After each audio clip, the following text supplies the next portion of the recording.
Okay, this tutorial here is solving quadratic formulas using using this quadratic formula, solving those quadratics. So we have to know what the quadratic formula is. Now there is a derived quadratic formula on your page 171 of your Math 830 textbook. I'm not going to repeat that here in these short tutorials, which are just meant to be examples and extra help for you if you're not around. So I've just stated it here. Okay, so you can go back and look in your textbook or your notes to find out how that comes about. And here's the statement of it. X is going to equal minus b plus or minus the root of b squared minus 4ac all over 2a when you have a quadratic in this special form. So what we have to do is simply plug in numbers into that formula, given that we have the numbers that are in the proper form, standard form for a quadratic. So I'm going to move that up, and I'm going to do these first two examples here with using the quadratic formula. So here, if we look at the first example, I know that a, there's nothing in front of it, that x squared, it's 1. B is equal to negative 7. And c in our case here is 1. So I plug my numbers in. So minus 7 plus or minus the root of negative 7 squared minus 4 times 1 times 1 all over 2 times 1. So if I work that out, that's negative 7 plus or minus 49 minus 4 under the root sign all over 2. So this would be equal to negative 7 plus or minus the root 45 over 2.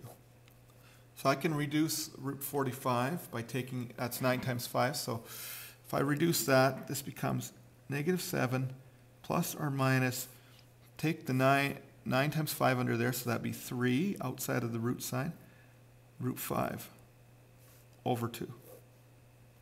Sorry, I squished that in the bottom there. So that's one example. Now, another example that you might have here, and I'm going to show you, is if you have something like this, but it's not rearranged properly. So you must rearrange it properly. So I'm going to bring everything over. So add 9x to both sides and subtract 4 from both sides.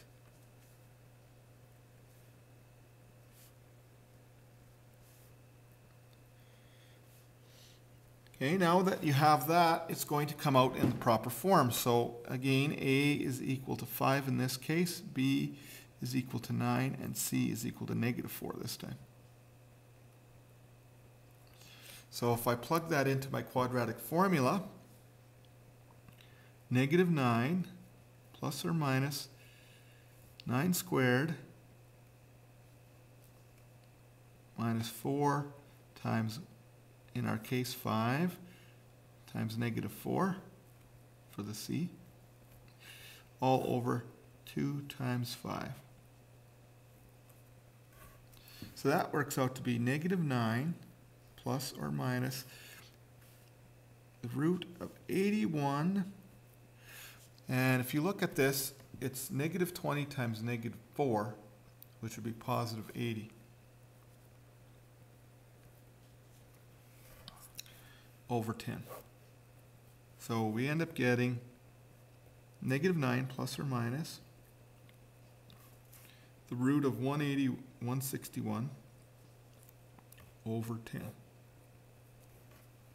And that's our answer for that example. I don't think you can take out any perfect squares for 161 there. So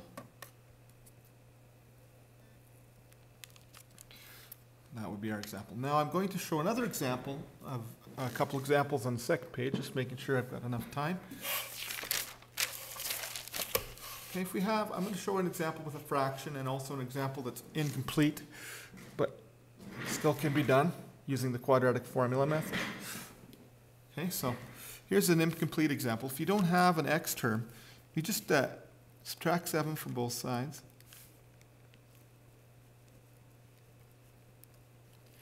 So that means that A is equal to 6, B is equal to 0 because there's no B, and C is equal to negative 7.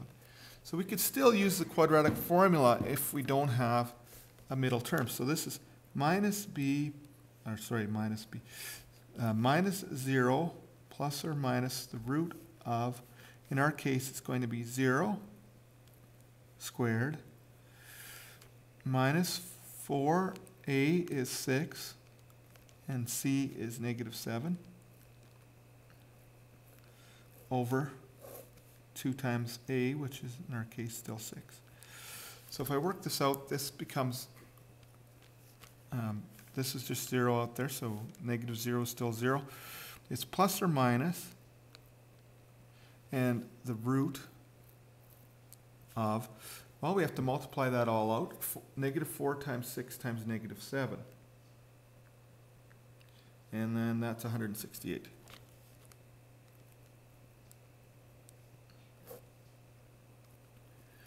Okay, and we can probably, if we think about it, come up with, at least we can take out a partial number there. I believe we can take out 4, or sorry, not 4, 2, because under the root sign that would be 4 times 42. I don't think we can take out a 9 or a 16 out of there, so this becomes, I'm just going to go over here, plus or minus 2 root 42 over 12. So that would be plus or minus root 42 over 6. And I don't think we can reduce the root 42 down anymore. So I've got one more example with a fraction in it. And I think I'm going to leave that in my next tutorial. I'm going to do a word problem as well, and due to the time constraints, I'll do this problem plus a word problem in my next tutorial, which will still be using the quadratic formula.